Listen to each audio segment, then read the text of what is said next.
Jalen Duren has a pathway this year to become a top 10 center in the NBA, and I'll lay out how that can happen in today's episode, Locked On Pistons Podcast. Let's go.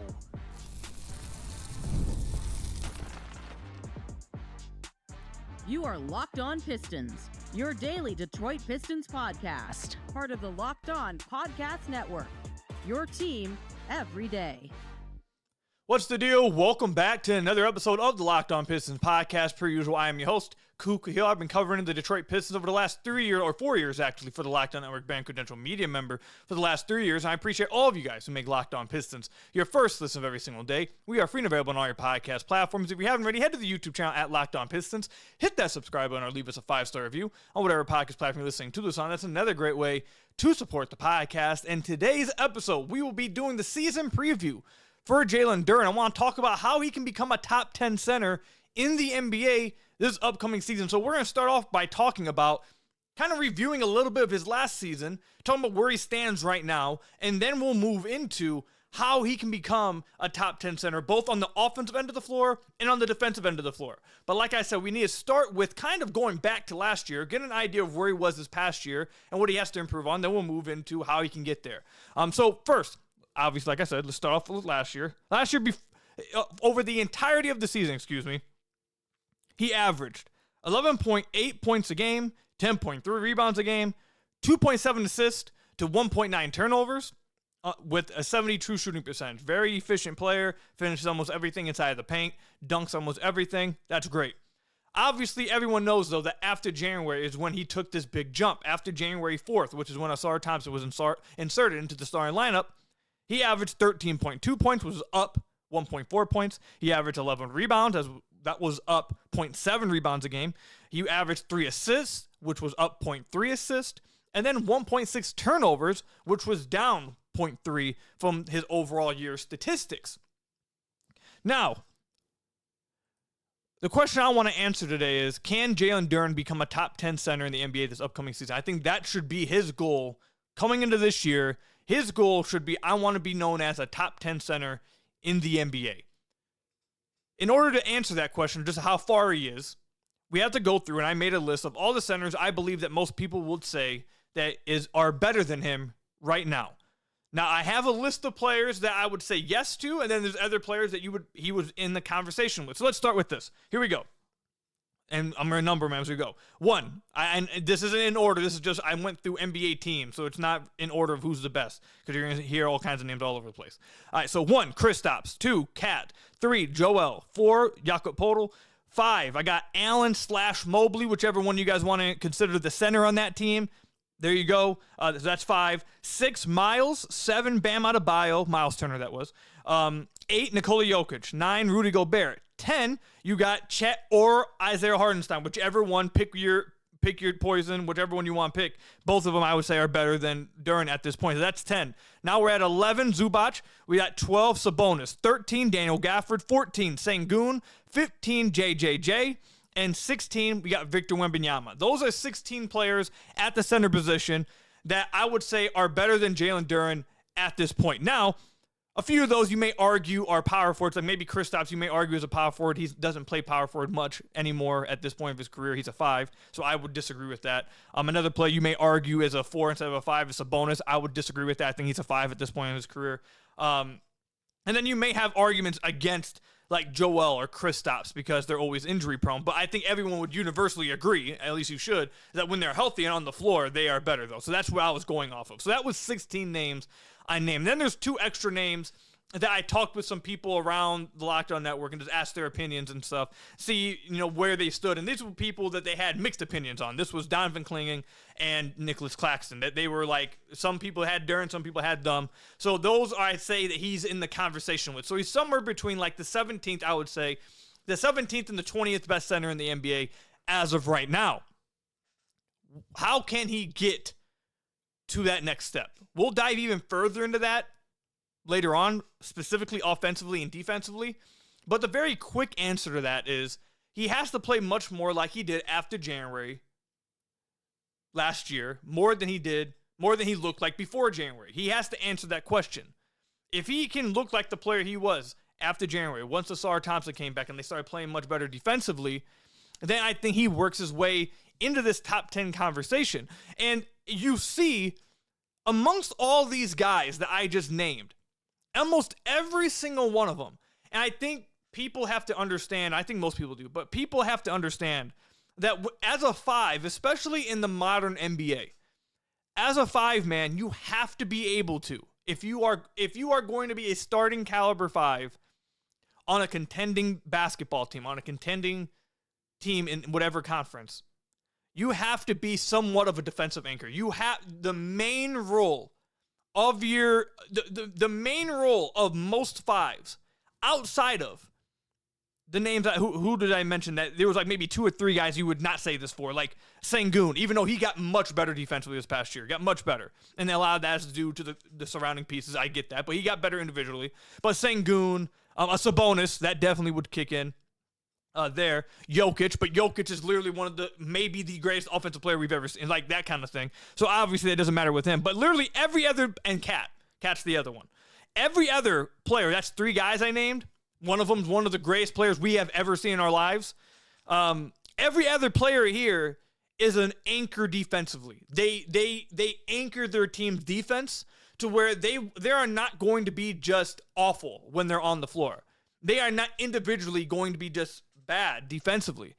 And we will talk about, like I said, we will talk about things he can improve offensively, because I do think there's things he can do offensively to separate himself from some of these guys on this list. But at the end of the day, he can improve in some of these things we're going to talk about offensively coming up. But if he doesn't take this jump defensively, he is always going to be capped. He will always have a ceiling to how high he can go and how impactful he can be. I mean, in the playoffs, I'll just bring this up. In the playoffs, I went through, and we've talked about this a lot, I went through and looked at every single Cat made 3, and that was a struggle for him, guarding stretch bigs. However, he did have 10 blocked shots in the playoffs, and the Pistons played well defensively in the playoffs. Now, we'll discuss it and get into it even further later on, but the point in which I'm bringing that up is you saw what he struggles at and how he can be taken advantage of, but in the playoffs, you saw him commit more than he ever has to trying to be that anchor, at least around the rim, be that rim protector. And no one is expecting, at least I'm not, for Jalen Duren to become this all defensive team caliber player. But if he can, and all of these players have weaknesses, but if he can improve in one of the areas, and maybe he won't take a jump everywhere, but if he can become a better rim protector, and maybe he's just lagging behind as a guy who's on the perimeter, you can kind of build forward with that. You can start to, see change and start to feel confident about that moving forward. So the main takeaway I would have from this list, because guys, I know that, so like for example, I know some people who are listening to this, some of these names I mentioned, they're going to be mad about, for example, but I feel very confident in this, and according to a lot of lists I've seen, agree with me. The names I would say most fans would probably push back against is like a Daniel Gafford, or I just lost his name, Daniel Gafford and Jakob Poeltl. But those guys are good defensively. Those guys play well defensively. They are able to. Daniel Gafford was carrying, or not, I don't want to say carry, but he was one of the key pieces to a defense that had Kyrie and Luka Doncic in front of him. But it was so good because he was able to help defensively and anchor that defense. Same thing with Jakob Poeltl. He is really good defensively. Now, he is falling off a little bit as the years go on, but I still think he's really good. And he's a really good rim protector. He's able to help a team defensively. That's the difference. Can Duren do more with the ball in his hands? For sure. Is he more talented? I absolutely think so. I am very high on the talent and the skill level of Jalen Duren. Can he drive to the basket better than a Gafford or a Poeltl can? Yes. Is he a better passer, or at least just as good of a passer as Poeltl, but a better passer than Gafford? Yes, I think so. Is he better at DHOs and driving off of that? Yes. Is he a better lob threat than Jakob Poeltl? Yeah, I would say so. Probably, I think him and Gafford are both equally as good. But my overall point is that, does Duren have some advantages offensively over those guys? Yes, but as a 5-man in 2025, your impact is more so felt unless you are, and I just read an article about this. They did a great breakdown on this, about talking about different type of archetypes in 2025 in the modern NBA. You can have more talent offensively, but with how teams play now and the way you have to build your team to contend, You need your 5-man unless you are a top-tier offensive, out-of-this-world guy like Jokic. Your 5-man needs to be able to help you have a good defense. So that's the difference between Duren and these guys on this list, and why, despite the fact that he is such a good lob threat, and despite the fact that he does have such these passing chops, and the fact that he does have this on-ball skill set that maybe some of these guys don't have, the reason why he falls behind them is because they all are able to do things that impact the game much more in the year of 2025. Now, like I said, that doesn't mean that there is not a pathway to Jalen Duren becoming a top 10 center in the NBA. There absolutely is a pathway. And if he can become a top 10 center in the NBA this upcoming season, that would do wonders for the Detroit Pistons and helping them take this next step. And coming up, we will discuss what it is offensively that he can improve on to take this next step and become a top 10 center in the NBA. We'll talk about it coming up. Most people can't name all their financial accounts or even what they're worth, whether it's 401ks, properties, or investments. And when you don't have the full picture, you can end up leaving money on the table. That's why there is Monarch Money. It's an all-in-one personal finance tool that brings your entire financial life together in one clean, easy-to-use interface on your laptop or your phone. Monarch is built for people with busy lives. If you put off organizing your finances, Monarch is for you. Monarch does the heavy lifting for you. You can link all your accounts in minutes and see clear data visuals and get smart categorization of your spending and finally feel in control of your money without ever touching a spreadsheet. So don't let financial opportunities slip through the cracks. Use code LOCKEDONNBA at monarchmoney.com in your browser for half off your first year. Again, that's 50% off your first year at monarchmoney.com with code LOCKEDONNBA. That's LOCKEDONNBA at monarchmoney.com for 50% off your first year with Monarch Money. So I want to thank you guys again for making Locked On Pistons your first listen of every single day. We are free and available on all your podcast platforms. If you haven't already, head to the YouTube channel at Locked On Pistons. Hit that subscribe button or leave us a 5-star review on whatever podcast platform you're listening to this on. That's another great way to support the podcast. If you guys are subscribers over at the Substack, or if you're not already a subscriber over at the Substack, I had a breakdown for Jay and Ivy come out, I believe, 4 or 5 days ago. Go check it out. I think it was really good. A lot of people seem to have liked it. If you haven't checked it out already, I'll link to Substack down below. You can subscribe. You get a free one use to it. There's I think it's a 12-minute video. The first 6 minutes for free subscribers. You can upgrade to a paid subscription. I believe it's $3 a month for if you use my promo code, which is also over on the Substack. And also, you can buy yearly, whatever, all that stuff. Go check it out, the Substack. I appreciate all of the support from you guys. But now, let's start with offensively. Later on, we will get into defense. But let's start off with offense. For me personally, what I want to see from Jalen Duren, that I think he has to be able to do in order for him to reach his actualized potential that I see for him. For those of you guys who've listened to the podcast for a while, you guys know that I've been very critical of Jalen Duren's defense. And I think that's fair. But I think most people who've listened to the podcast for a while know that I'm also very high on Jalen Duren's skill set. And I think he's a very, very talented guy. The problem is that this past year, you got inconsistencies with his ability to utilize that ultra talent he has offensively. This is why I want to go with this. After January, he averaged 3 assists a game to 1.6 turnovers a game, right? He was much better. You would even like the turnovers to come down a little bit more, but he was much better. Before then, we're looking at close to 2 turnovers a game. We're looking at 2.6 assists a game. And it's not a large difference in it's 0.5 difference, 0.3 difference. But when you were watching the games, and we talked about this throughout the year, it was something we followed throughout the season, is that for the first, I'd say month and a half of the season, JB Biggerstaff tried putting the ball in Jalen Duren's hands. It's something he talked about in media day. It's something he talked about throughout the offseason that he wanted to do. He wanted to bring and utilize that playmaking that Duren has. And that is one of the things that makes him very talented. But to start the year, he was turning the ball over and making uncharacteristic decisions with the ball in his hands offensively to the point where JB kind of just took the ball out of his hands completely in the month of December. Kind of just went away from him. It was like, we can't, you're turning the ball over too much. We want to trust you, but you're turning over too much. We can't trust it. So he kind of took the ball away from Duren again. And that limited what he was able to do offensively, along with like some of his struggles defensively. And that's when it started to get really worrisome for him during the season. But then, obviously, Asar Thompson comes back. They start playing better defensively. He starts to play better. He calls himself out. He starts to play better. And then they start giving him the ball again. And now the turnovers go down, and the assist numbers go up. Not only do the turnovers go down, the assists go up.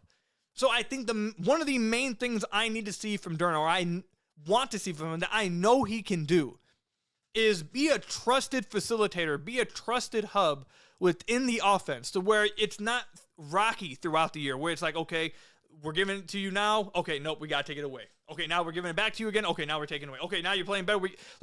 That needs to be something he's consistently able to do for the team. He has to be steady in that, because that is one of the things, of the names that I mentioned on this list, that is one of the things that separates him from some of these guys. That is his special talent. His ability to run DHOs, his ability to throw backdoor passes, his ability to be a really good playmaker off the dribble, to be a passer at that size. He has to be able to do that, and he has to be able to do it consistently. Not at parts of the season, consistently. And if he's able to play like that throughout the whole year, I think that would be huge. And that would be a big improvement, not just for him, but for the team's offense in general. That's number one. Number two, this is what, and this kind of branches off of that. It's the same. It's from the same era, but it kind of branches off of it. In the playoffs, I talked about one of the most disappointing things I had come away with for Duren was that going into the series, I thought the one area that the Pistons could try to, take advantage of, this pressure point that they could push against the Knicks, was the fact that Cat fouls so much in the playoffs. He's a foul-prone player, and Duren, as the season went on, especially the last month and a half of the season, was dribbling full court and driving to the basket, was driving from the top of the key to the basket, was driving off of fake DHOs and going to the basket. They were running inverted pick and rolls for him. When guys would top block on shooters coming around for a DHO, they would just have the shooter run into Jalen Duren's defender, then they would run an inverted pick and roll and get Duren flowing to the basket off the dribble. And that's something he has improved on immensely. His footwork has improved immensely on that. He's become a much better finisher off the dribble. It was something that I was loving. It was truly like the next step of his development with the ball in his hands. That was one of the reasons why I'm so high on him as an offensive player and of the talent. But in the playoffs, he just didn't do it at all. Like, it was not something at all that they went to. It wasn't something he was really doing at all. And it's his first playoff run, so maybe that had something to do with it. Like, first playoffs, maybe he was nervous. He didn't want to mess up. He just wanted to, stay within, the lines and just do everything I can, play as hard as possible. Don't do anything extra. I just don't want to make any mistakes. And I understand that, for sure. I'd get that. It's his first playoff run. But next season, I think the Pistons offense desperately needs that from him for the entire season. Their half-court offense is something I've written about in the Substack nonstop. We've done film breakdowns for it over in the Substack nonstop. We've talked about it in the podcast a lot. Their half-court offense was the worst of any team that played more than 4 games in the playoffs this past year in the playoffs. Now, the only other team was Memphis, but, Memphis is, whatever. The Pistons had the worst half-court offense. And their half-court offense during the season was not very good. It was a bottom 10, 11 offense in the half-court when you exclude putbacks. The Pistons have to improve in that some way. And one of the ways they can do that is having multiple ball handlers on the floor. It's something that OKC done. It's something that Indiana has done. It's something that a lot of these teams are doing. And I hate to shout this guy out, but he is right in this. Weaver talked about this when he was with the Pistons. Even Trajan has talked about it. It was one of the main goals of Weaver, and I understood the vision. He just didn't do a good job of capitalizing on it. But Trajan's talked about it as well, is that the league is heading into a place where you need every guy basically on the floor to be able to attack a closeout, attack the rim, and be able to kick out, make a read. Like, that's what you need. And Duren is one of these centers. Not all the centers I named earlier can do that. Not very many at all can do that. But Duren can. Not only can he make a play at the rim, dunk on somebody, draw a foul, finish at the rim with his footwork. Not only can he do that, he is a tremendous passer. He's able to do that. Now, if he's able to do that through the entire season, where the team is trusting him to do it, that would be huge. And I think that's one of the areas that the Pistons can hit on in the half-court offense to improve it. Is telling Duren, improve your three-point shot, something they can actually expect to improve their half-court offense. I'm sorry. No, it's not going to be. Telling Asar, be a 40% three-point shooter to improve the half-court offense. Is that something that's going to happen? No, it's just not going to happen, guys. It's not. Let's be realistic. So operating within realistic visions, you know what the team build is. You know it's going to be Cade, Ivy, Tobias, Asar, Duren. You know what that's what it's going to be. With that said, how can you then improve the offense off of that? And I think Duren is a key part of that. He has to be consistent as someone with the confidence and the decision-making as a driver with the basketball. And I think that's something he absolutely can do. It's one of the things that makes him special. And I think they need him to do it. So I'm hoping we see it for the full season this year. I think that would be great for him. The other thing, last thing I would say offensively for him, is people are talking about a jump shot. Again, I don't think a jump shot is needed from him. What I do think is needed from him is a floater. If teams are running drop coverage and, he gets the ball, it's one of those, I kind of call back to, I did a full breakdown. I think it was the year before I became the host of Locked On Pistons. But anyways, the best example I always do with this is I go all the way back to the Bucks playoff series in 2019. And Andre Drummond was very much struggling against the Bucks. And one of the main reasons this was the Bucks were in drop coverage. He'd get the bounce pass from Reggie Jackson, and he's just driving he doesn't have a floater. He doesn't have a jump shot, doesn't have a pull-up or anything. So he's just driving into a 7'1" guy that has his hands up waiting for him at the rim. That's just not a high percentage shot, and that's something that Duren runs into at times when the lob isn't there or he doesn't have an advantage off the bounce pass. I don't think the jumper is what he needs. I think he needs to add the floater from that 8-foot range. That if teams are going to back off and Cade gives them that bounce pass and they're playing in drop coverage, he doesn't have a clear dunk or a clear drive to get to the paint, be able to just stop, catch the ball, stop at that 8-foot range and just float a shot up. It will get them out of that. Be able to make them pay for that. I think that's another thing that can improve the half-court offense. Again, I don't think a jump shot is ever needed for Duren. I don't think he's ever going to need one. Because I don't know. It's the same thing we talk about with Asar. How good is Asar going to have to be as a corner three-point shooter when you'd rather him spot up at the corner rather than do everything else he's good at? How good would Jalen Duren have to become as a three-point shooter where you want him popping instead of rolling off screens? I just don't see that ever being something you should do. I just don't see it. But what he can do off the roll is have tools and things he can branch off the roll, whether it's a drive off the catch, whether it's drive into a post-up and use your footwork to try to create a shot, whether it's a kick-out off the short roll, whether it's, again, this floater. Having things that you can counter off of your best stuff is most important. Stick with your best stuff, but then have counters off of it that can branch off of that. That's what he needs. So that's why I think the floater is the next most important thing that he should have to add to his game offensively, which I think would be really important for him. So let me know, comment section down below, or over on Twitter at Ku Khahil. How you guys feel about what I've said about his offense? Is there some things that I didn't mention that you guys think he should improve on? Do you guys agree, disagree? Let me know all of that comment section down below, or over on Twitter at Ku Khahil. Coming up, this is the most important part right here to wrap up the podcast. Save the best for last. If Duren wants to be a top 10 center this year, which he can be, he could do it. The defensive area of the floor, he has to make a jump. How can he do it? We'll break it down coming up. If you're running a business, you know that every missed call is money left on the table. Think about the last time you had an urgent need, maybe for a plumber or a service provider. If the first person didn't answer, did you wait? Probably not. You moved on. That's why you need OpenPhone.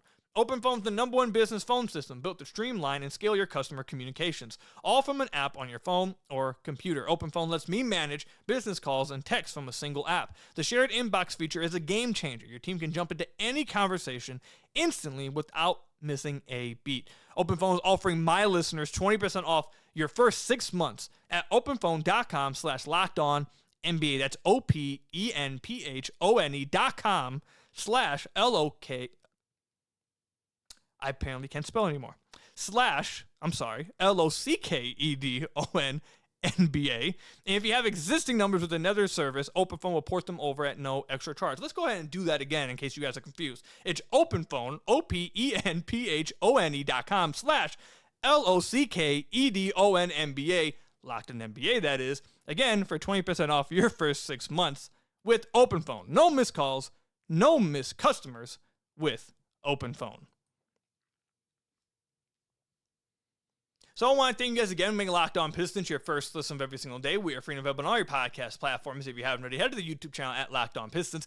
Hit that subscribe button or leave us a 5-star review on whatever podcast platform you're listening to this on. That's another great way to support the podcast. Now let's talk about the dreaded defense.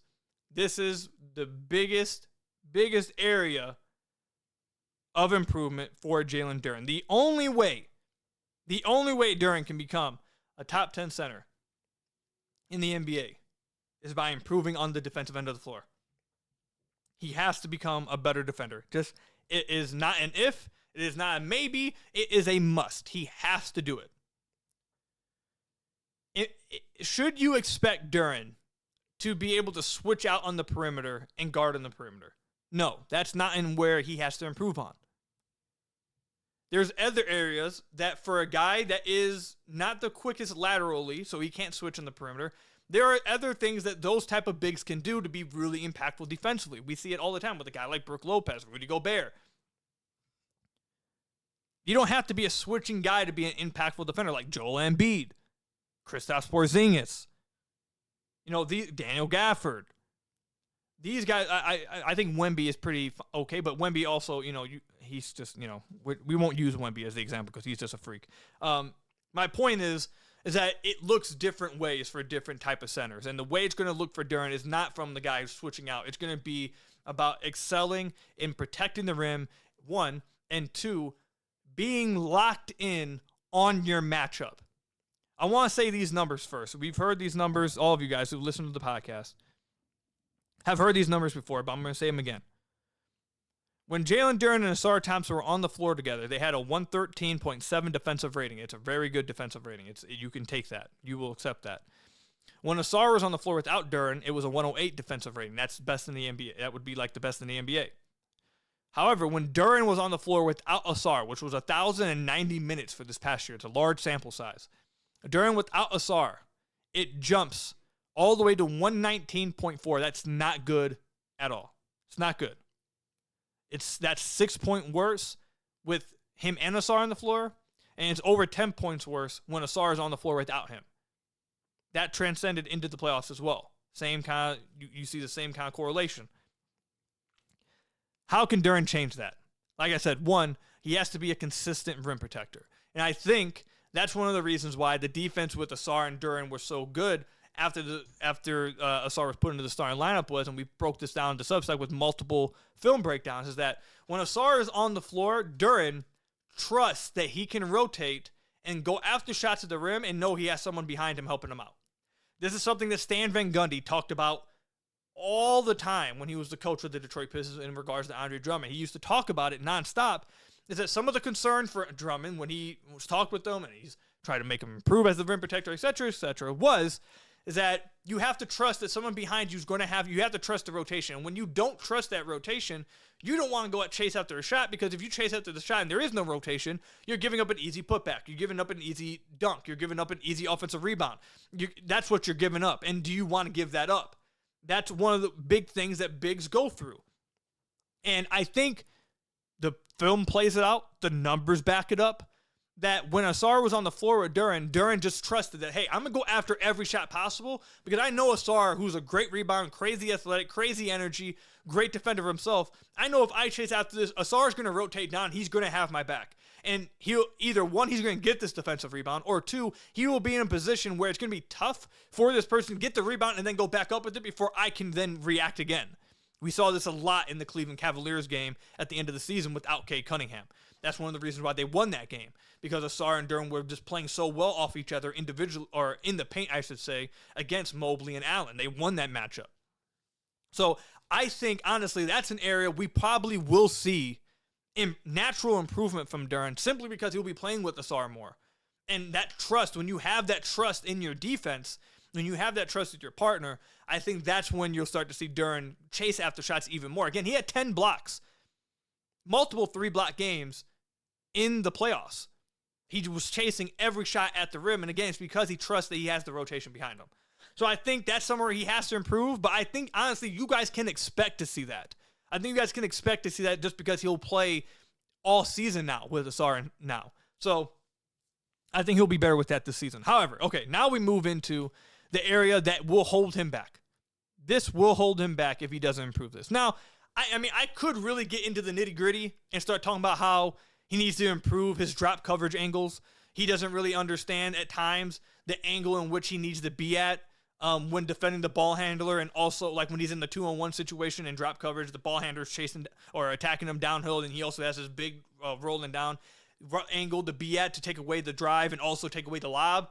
I could get into the nitty-gritty with that. I wish I could use film on the podcast because I would, but that is something that he has to improve on. But I don't think a lot of you guys are going to like hearing me get into the nerdy stuff of that kind of thing. That actually is something that JP brought up after one of the games this past year. One of the games I was at, he hit on it a little bit, but like I said, I don't think people really want to hear that nerdy stuff. If you guys do, though, let me know. I'll start going into it even more. I saved most of that kind of stuff for the full breakdowns of the Substack. But the area that has to improve is his focus. His focus, his awareness, his processing speed on defense, and just his attention to detail. Now, the attention to detail falls into what I was just talking about, like with the angles and, all that stuff. But it also falls into knowing who you are playing against and having a consistent effort and IQ in processing at all points of the game. One of the main reasons why Duren struggles against anyone that has any 5-man that has ball skills or any 5-man that has shooting ability, he's not laterally that quick. For someone who is athletic, but he's not laterally that quick. But that's not the biggest reason. The biggest reason is he's constantly, and I mean constantly, in bad positioning and not where he's supposed to be, which starts him from behind and trying to defend them. And then when you go against someone who has ball skills as 5-man, if you're starting at a bad position, you've already lost. They'll just take advantage of it. These other guys that don't really have ball skills, you can be in bad position and kind of recover, and they won't make you pay for it. But when you are running back in transition defense, and you have a trailing big, like a Kristaps, like a Karl-Anthony Towns, like a Nikola Vucevic, who lit the Pistons up earlier in the year. When you're going against those guys, you cannot be just running back on defense and be caught underneath the free throw line, because by the time they catch the ball at the top of the key, there is no, oh, okay, I'll just catch up, and they hold the ball for a second. No, they're letting it fly, and now you've just given up 3 points. Then you give up another 3. Now it's a 9-point game after 1 minute of 3 offensive possessions because you haven't closed out or you haven't been there on the catch. Again, another thing JB Bickerstaff talked about a ton when he put Tobias on Cat in the playoffs, said that Tobias was doing a great job of just being there already on catch against Cat. And that's why when Tobias was on the floor, Cat only got up, I believe, like 3 or 4 threes throughout the series and wasn't shooting well because Tobias was taking away those catch and shoot threes. So that's one. He has to be in better positioning and understand who he's playing against, and he has to be in this good positioning at all times. You cannot be caught out of position. Like, that's what kills the Pistons. When they go against these skill 5s, these shooting 5s, it's not the fact that he can't keep up with them speed-wise. That's not what really kills him the most. What kills him the most is in the transition defense. What kills him the most is in pick-and-roll defense. The guy pops, he shows, they kick it back out to him, and he's slow to react because he's just looking at him as like another 5 that won't really actually shoot this. And if they do, they'll take a minute. I can get a late contest, and that's good enough defense. I'll get a late contest. No, this isn't 2K25. For you guys who watch, play 2K. A late contest does nothing against these guys. You have to be there. And I think that's one of the main things that Duren has to improve on. This is my concern in that department, is that talking with trainers, and you talk to players, and you listen to some players talk about these kind of things. And it's not a universally agreed upon thing, so we'll see how it plays out. But a lot of people, and we'll wrap it up with this, a lot of people believe, there are a section of people that believe, that's the kind of thing you just already have. Like processing speed, you can improve it, but most people just already, like, you have a knack for it. You already are a good processor. It's hard to improve as a processor. You've seen some guys do it, like Jalen Brown. He's improved as a processor, as a passer. But there are a ton of guys who are like 90% of guys that just don't naturally have it, and it's hard to improve on that. It's hard to get that development from a processing, from an IQ standpoint, defensively or even offensively as like a decision maker, etc. It's hard to improve that, which is why that's my biggest concern with him, because I think this area is one of those areas that is the hardest to see development out of. Now, JB is going to drill it into him. He's one of the best coaches to try to drill this into him. So if there's a coach that could do it, it is JB Bickerstaff. If there is not a team that he can do that with, and that can believe they have the infrastructure and the development team and the coaching that can do it, I think it's JB and the Pistons. So we will see if they can happen. But if he does not improve in those areas, it's really going to cap him and really put a limit on what not only one the Pistons will offer him in an extension, but also it will limit how high he gets in this league. Can he get to the top 10? If he can do this and he can improve these areas, he will be a top 10 center by the end of the year. If he doesn't, I think we might be having a different conversation. So that's all I've got for you guys today. Let me know. Comment section down below or over on Twitter at Ku Khahil. How you guys feel? Do you guys agree, disagree with my season preview for Jalen Duren? But thank you guys for making Locked On Pistons your first listen of every single day. We are free and available on all your podcast platforms. That's all I've got for you guys. Thank you guys. Make Locked On Pistons your first listen. Subscribe to the YouTube channel. 5-star review, whatever podcast platform you're listening to this on. And until next time, I'll see you guys later. Peace out, everybody.